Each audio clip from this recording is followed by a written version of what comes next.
glutinous rice, and water. I-mix mo lang siya ng maigi hanggang sa makakuha ka ng mga circles. Ayan.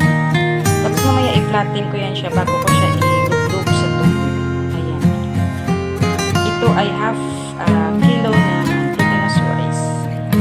Mamaya ilugdog ko siya dyan pag kumukulo. Gumawa rin ako na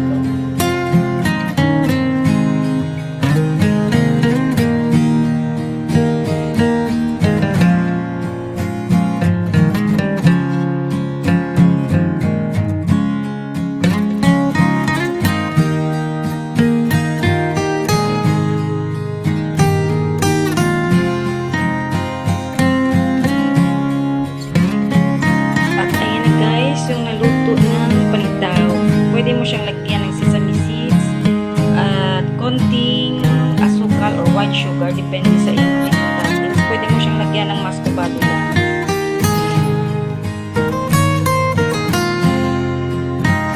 Pwede natin